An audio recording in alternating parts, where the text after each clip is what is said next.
Once upon a time? No, the gospel is not a fairy story. Although there is a story to it, and it did start a very long time ago.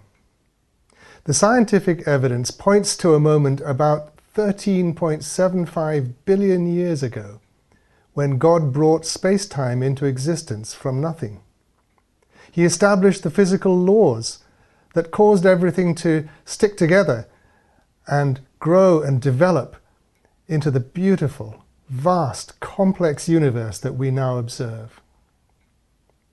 Then a long time later, about 4.5 billion years ago, God brought this planet into existence at just the right time and in just the right place and in just the right way, so that it would support the life that He created on its surface. That life was simple at first, although you know even a single cell is more complex than a computer. Then it was more complex life, then advanced life, and finally about 50 to 60,000 years ago, human life. We humans owe our existence to God. We owe everything to God, and really we ought to be thankful to Him for that. And we ought to acknowledge Him, acknowledge His authority over our lives.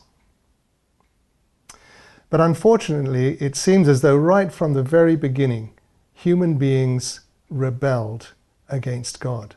We didn't acknowledge His authority. We didn't want Him telling us what was right and what was wrong. We didn't want Him interfering in our lives.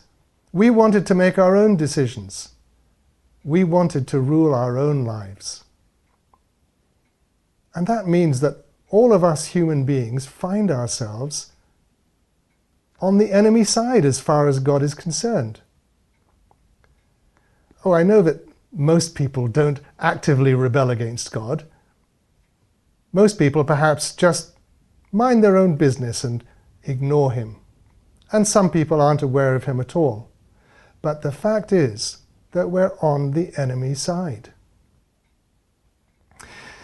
It's a bit like in the 1940s, if you were a citizen of Germany under the Nazi regime.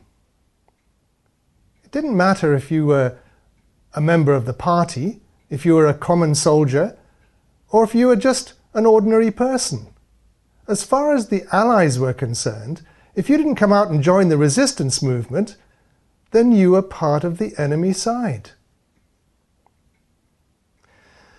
Now, God isn't going to allow that to happen forever. And to continue the analogy, D-Day is coming. In the end, God is going to invade and re-establish His authority by force. But He'd much rather people came over to His side voluntarily.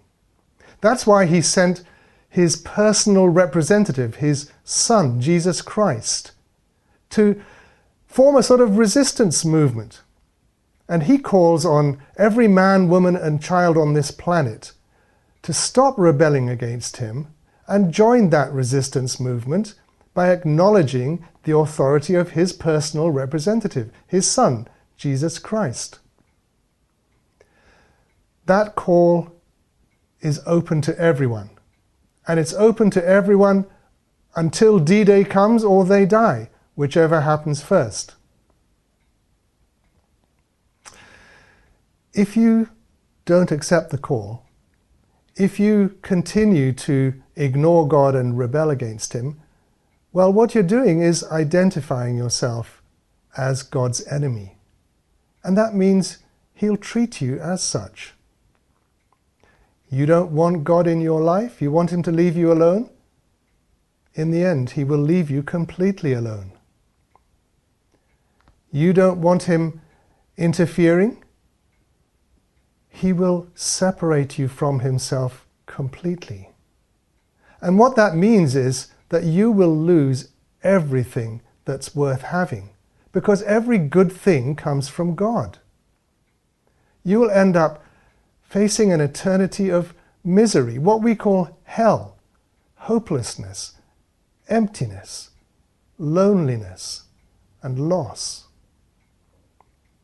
But if you do accept the call, by acknowledging the authority of God's personal representative, his Son, Jesus Christ, then he will treat you as though you had never rebelled in the first place.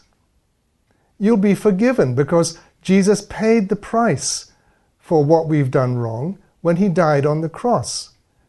Everything bad about us was transferred onto him, and everything good in him is credited to us. If you accept the call, instead of being God's enemy, you'll be his friend. In fact, better than that, you'll be part of his family. That means that you will gain forever everything worth having. You will be looking at an eternity of life, eternal life. You'll be loved by God, involved with him in his purposes for this universe, fulfilled to be and do everything that God has planned for you. And you'll have the expectation of looking forward to the great story in which every chapter is better than the one before. No, the gospel is not a fairy story, but it can have a happy ending, or rather, a happy new beginning. If you'd like to respond to God's call, but you're not quite sure how to do it, why don't you check out the video, Happily Ever After, at the bottom of this page. Perhaps I'll see you there later.